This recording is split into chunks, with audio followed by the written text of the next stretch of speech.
So if you guys remember after game 2, I talked about why I was never in a rush to elevate a player to the status of being considered, those stamped guys at the top of the league, the LeBrons and the Kevin Durant's and the Giannis's and the Steph Curry's and those guys who have done it at the highest level time and time again.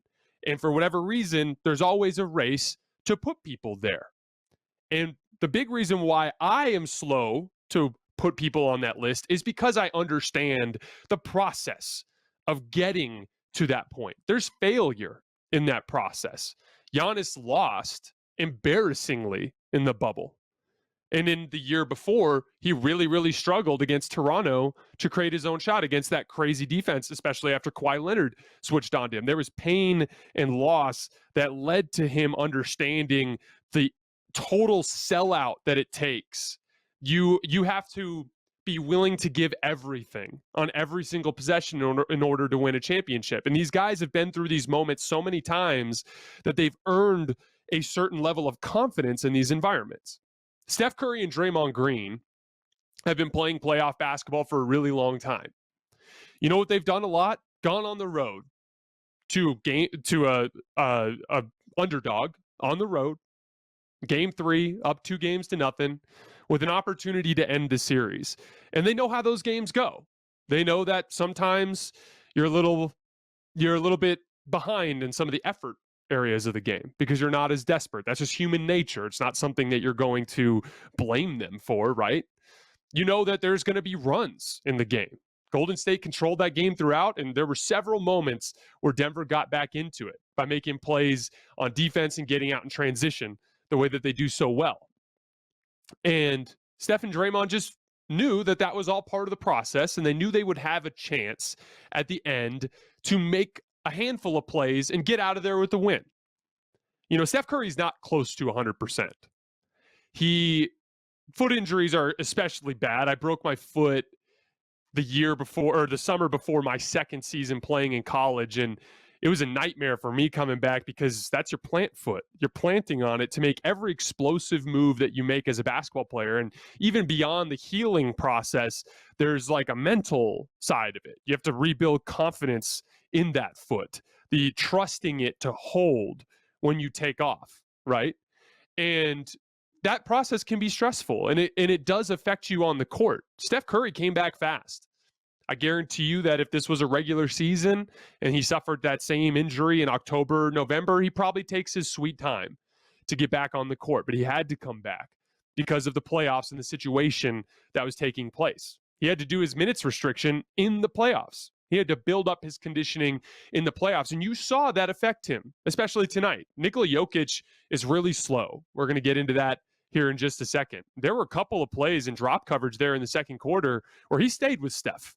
Stayed in front, was just backpedaling, and Steph didn't have that quickness yet to make that move to get by Jokic.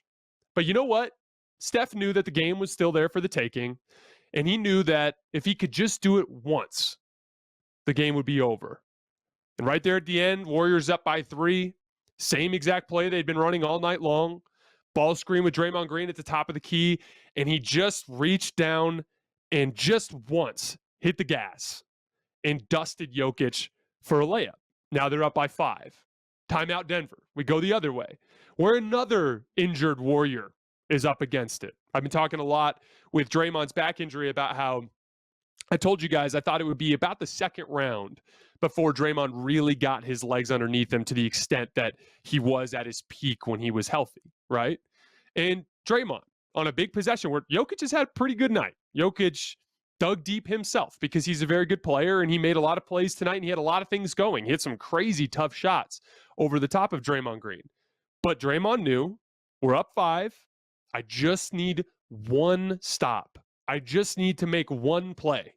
And he's had Jokic's number all series long. He's had Jokic's number throughout that entire matchup. And Jokic went to spin back, and Draymond does what he has been doing to him all series, beats him to the spin and bumps him off balance. Jokic kind of juggles the ball a little bit. Draymond takes it away, and the game is over. And those two guys, even though they're hurt, even though they're working their way back from injuries, even though they're on the, let's call it the other side of the hill, they had the savvy to make the necessary plays to win the game. I'm not saying that Jokic doesn't have that savvy, and he certainly will. At some point in the next 3, 4, 5 years, the pain of all these losses will build up into Jokic as he rounds out and limits his weaknesses to the point where he can have a better impact in moments like that. But that's why I've always had the utmost respect for these guys who have been there and done that so many times.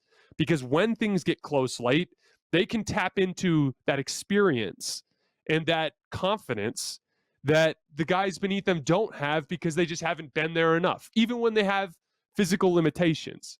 Which takes me to the defensive end of the floor for the guards. Because we watched another team tonight, we're going to get into them later, a Utah Jazz team that has a really, really, really all-world talent at guard in Donovan Mitchell, who's got good size and good strength, freakish athleticism, physical tools that vastly he's got a significantly better set of physical tools to use than Steph Curry does. But Steph Curry's a significantly better defensive player. Tonight, Donovan Mitchell was getting absolutely barbecued by Spencer Dinwiddie in just about every isolation situation. Could not keep him in front. It was embarrassing for an athlete of his ability. And Steph Curry has been one of the most underrated defensive guards in the history of the NBA and is consistently brought up as some sort of like detriment to his game, even though he's put in the work. And I want to take you guys back to 2014 in the summer for Team USA. And one of the subplots of that team was Steph and Klay's defense. And they struggled a little bit early in the tournament. And one of the plot points of that specific Team USA was, would Steph and Klay be able to guard well enough to get minutes on that team? And over the course of that tournament, they developed that set of habits and that devotion to the work, and it stuck. And what happened the next season? They won 67 games and won an NBA championship. About as big a leap as you could possibly imagine. Now, there was a big part of that. Steve Kerr came in and really revolutionized the Warriors' offense. Mark Jackson had Steph Curry and Klay Thompson on ball a lot more, particularly Steph on ball a lot more.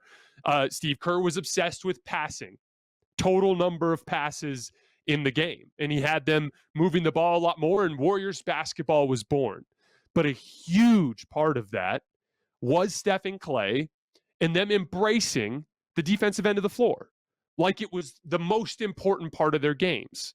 And I think you saw an interesting juxtaposition tonight between those guys who are not great athletes at their position and other guys around the league who are great athletes at their position who don't make that same commitment. And I hope that when this Warriors era is over, which who knows when it's going to end with all this young talent that they have, but when this Warriors era is over, I hope that we look back and remember why they were as successful as they were. Really, really impressive win. Really important on a bunch of different levels because Steph Curry did look limited. And getting this series over quickly, buying Steph more time to build up his conditioning and get his legs underneath him before a second-round matchup is going to be very important. And so they took care of business tonight, a huge win for the Warriors.